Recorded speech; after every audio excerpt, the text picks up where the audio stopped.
अनिमा आदि सिद्धि दूषण। हनुमान जी बोले, हे भगवान, हे जानकीनाथ, इस संसार में अणिमा आदि महासिद्धियाँ ब्रह्म ज्ञानियों के लक्षण है, ऐसा कुछ लोग कहते हैं। मुझे भी उसमें विश्वास है, क्योंकि पूर्वकालीन सब ही श्री वशिष्ठ आदि महर्षि अनिमादि सिद्धियों से युक्त थे। श्री रामचंद्र जी बोले, है हनुमान, अवश्य ही सुनने योग्य इस विषय को मैं कहूँगा, सावधान चित्त होकर सुनो, क्योंकि इस विषय में सब लोग मुक्त होते हैं। द्रव्य आदि से साध्य जो अणिमादि 8 सिद्धियां हैं, वे ब्रह्मा ज्ञान की विरोधिनी हैं। इस कारण मुमुक्ष पुरुष उन्हें नहीं चाहता। इच्छा की प्रबलता से सिद्धि होती है और अनिच्छा की प्रबलता से परामुखी होती है, इसलिए परस्पर विरुद्ध होने से दोनों एकत्र नहीं रहती। सर्वज्ञ श्री परमेश्वर ने वशिष्ठ आदि ऋषियों को ज्ञान के अधिकारी बनाया है, इसलिए उनको यहाँ उदाहरण देना उचित नहीं है। पूर्व जन्मों में किए हुए तीव्र ज्ञान और कर्मों से उन्होंने सिद्धि और ज्ञान दोनों प्राप्त किए थे, उन दोनों को दूसरे मनुष्य कैसे पा सकते हैं। विदेह मुक्त को जगत की प्रतीत न रहने के कारण सिद्धियों में आश्चर्य नहीं होता, किंतु जीवन मुक्त आदि सिद्धियों से आश्चर्यवान होते हैं। यदि ऐसा कहो तो सुनो। जीवन मुक्त इस संसार में विचित्र और अत्यंत अद्भुत सिद्धियों के देखने पर भी हंसते हुए किसी समय आश्चर्यवान नहीं होते। यदि सूर्य शीतल हो जाए, चंद्रमंडल तापयुक्त हो जाए और अग्नि की ज्वाला नीचे की ओर जावे, तब भी जीवन मुक्त आश्चर्यवान नहीं होते। जो माया के ईश्वर के द्वारा निर्मित अत्यंत आश्चर्य को उत्पन्न करने वाले भावों से मोहित नहीं होता है, उस धीर पुरुष को कुसिद्धियां किस तरह मोहित कर सकती हैं। अर्थात ऐसे व्यक्ति नाशवान सिद्धियों से मोहित नहीं होते। जितने कुछ सांसारिक भाव हैं, उनको ज्ञानी लोग अज्ञानमय जानते हैं। उन भावों में अविद्या रहित आत्मज्ञान संपन्न पुरुष कैसे आसक्त हो सकते हैं। कलयुग में उस प्रकार के वशिष्ठ आदि के समान अधिकारी पुरुषों के न रहने से किसी एक पुरुष में एकाधार रूप से सिद्धि और मुक्ति का रहना नहीं हो सकता। इस संसार में जो अधिकारहीन सामर्थ्यवान व्यक्ति हैं, वे बलशाली होने के कारण अद्भुत कर्म होने पर भी कुमुद आदि वानरों के समान ईश्वर अंश नहीं है। सिद्धियों की प्रधानता मानने वाले अगस्त्य आदि प्रसिद्ध 18 सिद्ध महर्षि अधिकारी होने के कारण सिद्धि और मोक्ष दोनों को प्राप्त हुए थे। इसलिए मोक्ष के चाहने वाले श्रेष्ठ पुरुष को चाहिए कि सिद्धियों की इच्छा को छोड़कर ही एकमात्र ज्ञान प्राप्ति की इच्छा से 108 उपनिषदों का अभ्यास करे। हे सुचतुर हनुमान, 108 उपनिषदों में जो सिद्धियां कही गई हैं, वे मंद बुद्धियों के लिए ही हैं, ऐसा जानो। वेद, स्मृति और पुराणों में सिद्धियों के बहुत ही दोष सुने गए हैं, इसलिए विद्वान पुरुष को स्वप्न में भी उनकी इच्छा नहीं करनी चाहिए। वे अणिमादि सिद्धियां सकाम पुरुषों के द्वारा सगुण उपासना से साध्य है और परमात्मा का ज्ञान निष्काम पुरुषों के द्वारा निर्गुण उपासना से साध्य है। ऐसा होने पर इस संसार में मनुष्यों को प्रकाश और अंधकार के समान दोनों साधनों और उनके दोनों फलों की सिद्धि एक साथ कैसे हो सकती है। इस कारण हे हनुमान, इस संसार में सिद्धियां ब्रह्म ज्ञानियों के लक्षण हैं। इस बुद्धि को छोड़कर अन्य लक्षणों को जानो। निर्ममत्व,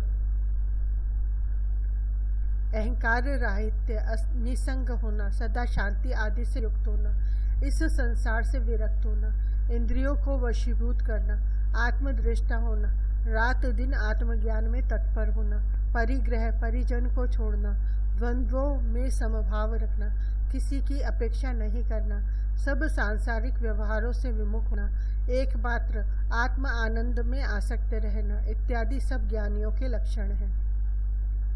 जो अपने आत्मज्ञान की सिद्धि की प्रबल इच्छा से अणिमादि अन्य सिद्धियों की इच्छा को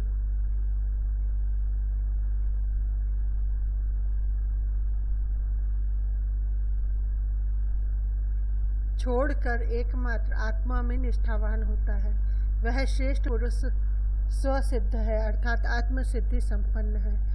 इंद्रजाल के खेल के समान होने से सिद्धियों की सत्यता ही नहीं है। इस प्रकार से जिसकी स्थिर बुद्धि है वह श्रेष्ठ पुरुष स्वसिद्ध है। जो दरिद्र, धनवान, पुण्य, पाप, शत्रु, मित्र और सर्दी गर्मी में समभाव अपन्न है वह श्रेष्ठ पुरुष स्वसिद्ध है। और जो सिद्धियों की उपेक्षा करके ही अविच्छिन्न निर्विकल्प समाधि के द्वारा नित्य आनंद को प्राप्त होता है वह श्रेष्ठ पुरुष स्वसिद्ध है। शास्त्र में मोक्ष के बहुत से प्रतिबंधक कहे हैं कि परंतु अणिमादि की इच्छा के तुल्य दूसरा कोई प्रतिबंधक नहीं है। जिस पुरुष को अणिमादि सिद्धियों की इच्छा लेश मात्र भी रहती है वह पुरुष को आत्मज्ञान की सिद्धि करोड़ों कल्प में भी निष्पन्न नहीं होगी।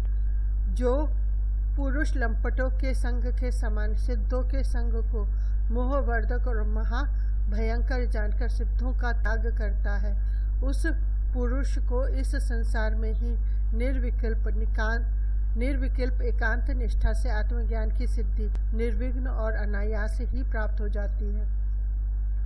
जिस पुरुष को आत्मज्ञान के गंध का भी गंध यदि हो तो उस पुरुष को सब सिद्धियों के प्राप्त होने पर भी मोह नहीं होता।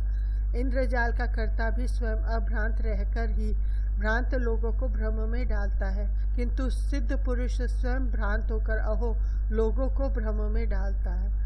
जो पुरुष की शरीर को ही आत्मा मानते उनमें स्वतः ही अविद्या का अध्यास रूप अज्ञान सिद्धि रूप से स्पष्ट प्रकाशित होता है।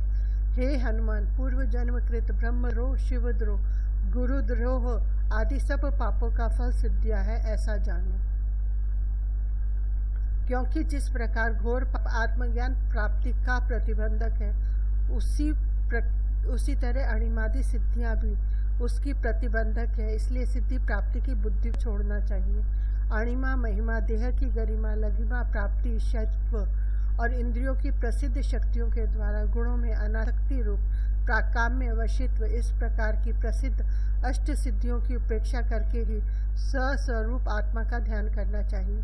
प्राण संबंधी भूख प्यास, मन संबंधी शोक मोह और शरीर संबंधी जरा मृत्यु, इन 6 प्रकार की उर्मियों का इस शरीर में न होना, दूरस्थ वस्तुओं का सुनना और देखना, मन के समान वेगवान होना, इच्छा अनुसार शरीरों को धारण करना, दूसरे के मृत शरीर में प्रवेश करना, इच्छानुसार मृत्यु, देवताओं के साथ क्रीड़ा करना और उनका समीप से दर्शन करना, संकल्पित वस्तुओं की सिद्धि, आज्ञा की अनर्गल गति, तीनों काल का ज्ञान होना, सुख दुख आदि द्वंद्वों से रहित हो, दूसरों के चित्त आदिगत भावों को जान लेना, अग्नि सूर्य जल विष आदि का प्रतिबंध करना, पराजित नहीं होना, ये योग धारण सिद्धियां संक्षेप से कही गई हैं। सगुण ब्रह्म की कृपा से मनुष्य इन सब सिद्धियों को प्राप्त करता है।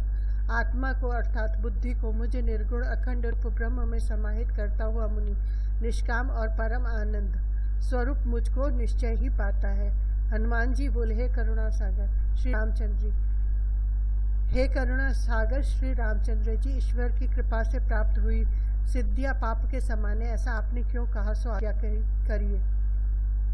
श्री रामचंद्र जी बोले, समान रूप से ज्ञान की प्रतिबंधक होने के कारण ईश्वर की कृपा से मिली हुई भी सब सिद्धियां इस संसार में मुमुक्षु पुरुष के लिए हे अर्थात त्याज्य है। पंडितगण पापों की तरह पुण्य को भी निश्चय छोड़ देते हैं और सिद्धियां सकाम पुण्य कार्य है, यह शास्त्रों में प्रसिद्ध है।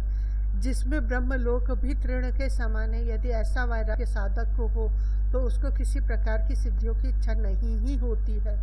जो पुरुष अपनी देह के अपवित्र गंध से व्यक्त नहीं होता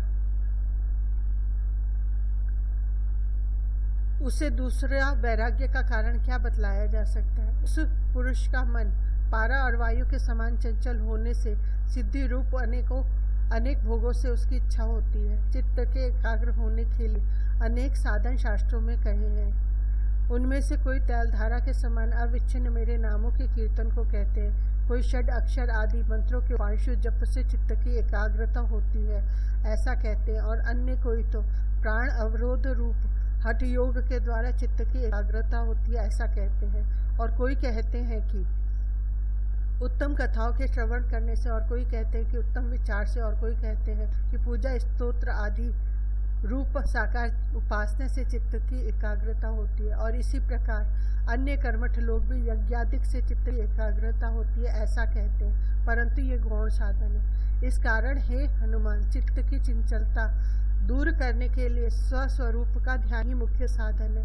स्वस्तिक आसन से बैठकर और समाहित चित्त होकर प्रणव के द्वारा धीरे धीरे अपान वायु को ऊपर चढ़ाकर हाथों से कर्ण आदि इंद्रियों को भलीभांति धारण करना चाहिए।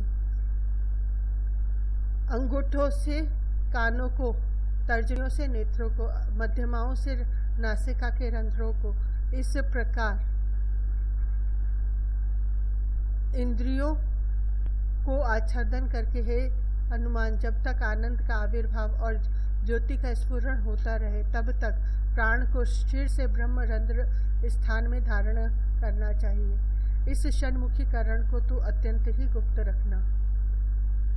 इस प्रकार तत्व सारायण के अंतर्गत उपासना कांड के द्वितीय पाद में कथित समस्त वेदों के अर्थों को प्रकाश करने वाली श्री राम गीता उपनिषद का अणिमादि सिद्धि दूषण नामक 16वां अध्याय समाप्त हुआ।